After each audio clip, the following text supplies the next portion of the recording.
virtually no one knows the all the answers. There are too many factors involved. Whether it be rain harvesting, whether it be climate change, too many factors. The point is all sections of society must get together. The idea we started was that when Jane Fonda got an award and she asked the people around, okay, what are you doing about global warming or climate change? They said nothing. He said, why aren't you doing anything? He said, because no one asked us to. So this is the point we are at. But nobody knows how to go about it, what to go about it. And too many sections are working on it. And I think about time we all unite to fight each one, including with government as well as all the NGOs and private organizations. So Chamber has taken up this initiative as a long-term project. Irrespective of anything else, first of all, nobody can any longer deny that we have a real climate catastrophe. It's not. It was a climate change issue. There was doubt thrown as to whether or not it was a human's fault. Now all that has been set to rest. We are now in the middle of a climate catastrophe, and the first impact of the catastrophe, other than on the drownings that you see and all these other things, is going to be a very serious hit to the economy of India. India is just a country that is beginning to look at its economy as being one of the world's strongest, but I think we are the most vulnerable because we are not climate ready yet. And climate readiness is not only building dikes like you build in Europe. Yeah. Climate readiness is to make sure that the nature-based assets that we were given, the infrastructures of nature, rivers, lakes, forests, all the wetlands, everything, those are infrastructures that when the rain comes, it comes down over there and it settles and then it gives us the water later on. So, do we recognize our assets? Do we recognize that the things that we are destroying, like if you take a tree or you want to widen a road and you cut down a number of trees, you're raising the heat levels of the city. The moment you cement everything else, you're not allowing water to percolate and the heat island impact comes up. That means that the heat is gathered by all the cement and all the other steel structures and then it's set out. As against, if you have as much percolation as possible, as much green as possible, a leaf is never hot even at 50 degrees. When you touch it, transpiration makes it. So that's the one thing. We have to recognize what is our own asset and we have to accept that the climate crisis is very real. And we have to also believe that working with nature, it can be solved. Without a doubt, the single biggest challenge which humanity faces, because it's an existential issue. The good news is that these conversations have started to percolate into homes, into offices, into institutions, into schools and colleges and universities and government corridors and within the bureaucracy, etc. Because see, one part of this is basically changing simple habits which are associated with everyday actions that we take. But then there is also a huge amount of things that have to be done at an institutional level, which is the whole world of geopolitics. It is the world of tough decisions that cities need to take, states need to take, governments need to take. So it's happening, and I just wish that the pace is further hastened, because we do have,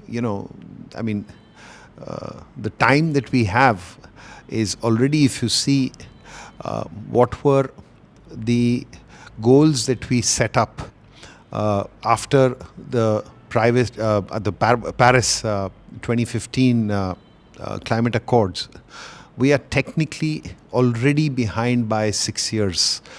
So I hope that there is more, and that is one of the roles that we as company also feel, that in our own small way, how do we get that message across from mainstream institutions to influencers to the common man, because even the common man can put pressure back into their local corporators, their members of parliament, etc., and take further action on it. Basically, the Olympics which are being held right now in France, and the most striking thing what I realized is that several of the competitions are being done or carried out in the river. So instead of a swimming pool, which is artificial, it's like in a natural river they are doing it.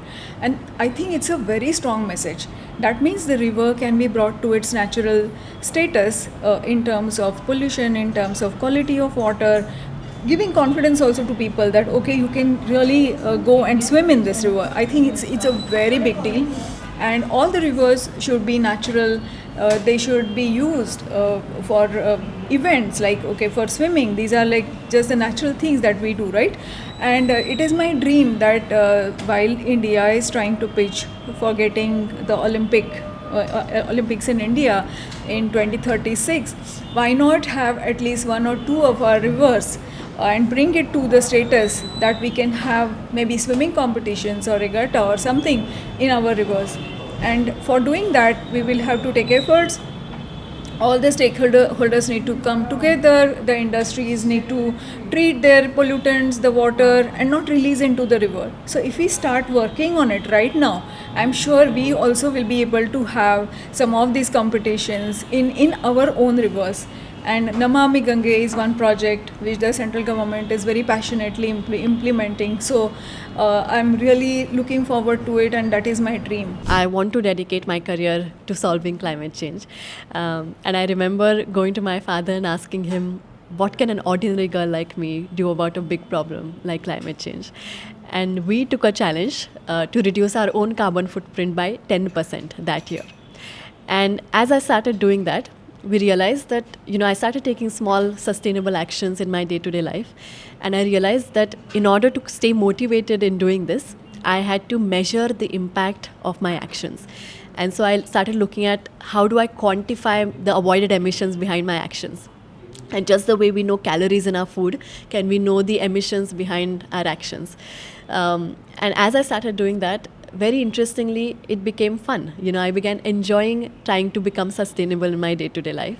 And a lot of other people around me said, we want to be a part of what you're doing. And that's really when I started thinking about how do I get global citizens with me on this individual quest I've started.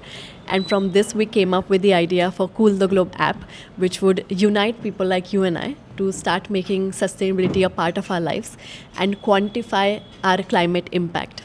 So right now, with the regulation of CSR, we already are generating almost like 18 to 20,000 crore worth of funds and with the corporates under CSR policy. And it's important that these funds are tapped rather than go with individual donations. So I'm sure, there should not be any problem if we are able to convince the corporates to pay more attention on the ESG. I am a professor as well as an NGO worker.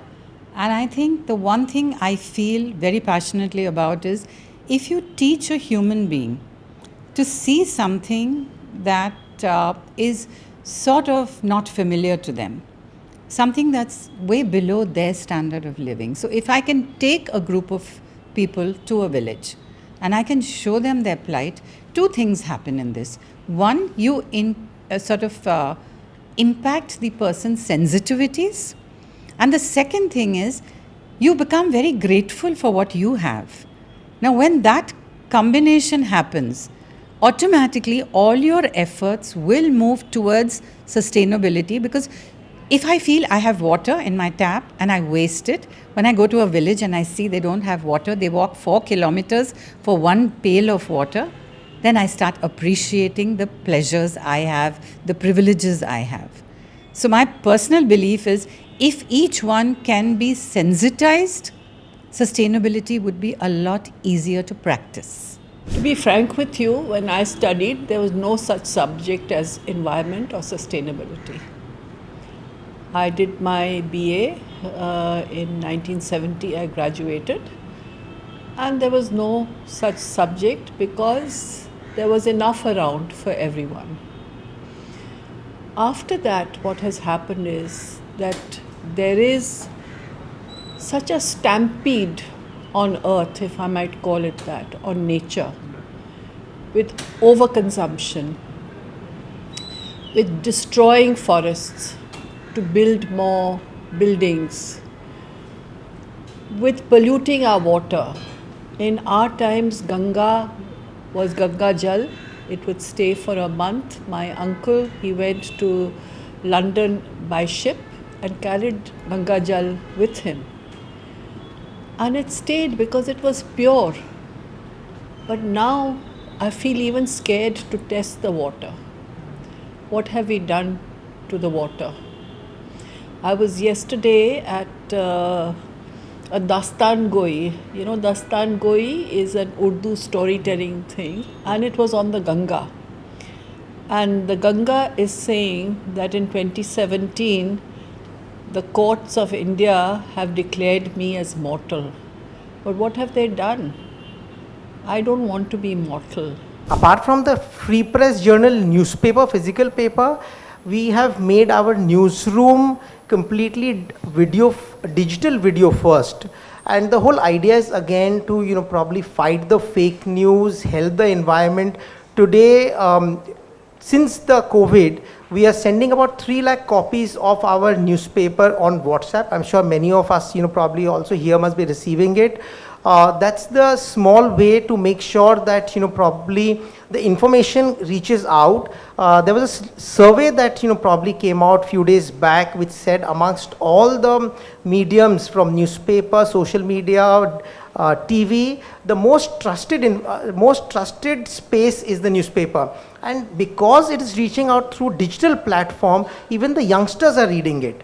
So, I believe that's the other way, idea is to make it 1 million copies, what we want to do, so idea is just to make sure that, I believe we all, also on the group side, what we have done is we have put a solar panel on our building. So that, probably is also helping us to reduce carbon footprint. All the basic LED lights, we are using technology which is more energy efficient. So over the last 7 years, we have each year run we create a song. This is basis on 5th of June is World Environment Day. So on that day, each year United Nations comes out with a theme, and the theme could be, be plastic, be evolution, biodiversity, whatever. We basically try and simplify that. So biodiversity itself can be a complex thing for people to understand, but we'll get a lyricist, they'll do a song on it, and we put in about 25-30 artists from the film world, and that gets disseminated. And what's very encouraging is that these songs over the years have run into hundreds of millions of views, and they're now going into about 6,000-7,000 schools, because we know in schools is where the first sort of little craft of how to save the environment, there are little plays, etc., which kids do. And in a way, I find some satisfaction in my own very small way, because that's perhaps where my daughter sort of picked it up. So it's kind of going back in its own form, our own version of sort of regenerating and bringing in the circle of whole thing. So yeah, that's what we've been doing.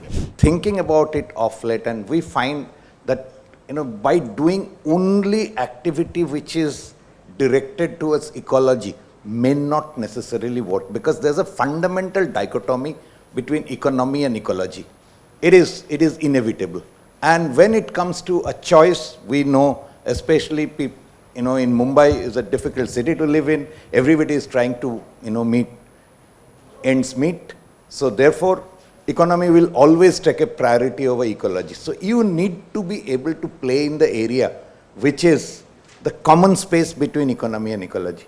Unless and until you do that, you will not get actionable stuff. It's great to have fabulous awareness. It's great to have, like kids being the sort of mouthpiece of this movement. Everything is fantastic, but action will not happen unless we can link it back to economy. So therefore, what we are now thinking of is that is apparently a dichotomy, but at the same time, we all know, that's the principle of dialectics, that two opposing forces create something which is a meaningful stuff and which can go on. So we are trying to now concentrate on that and looking at slightly ambitious plans.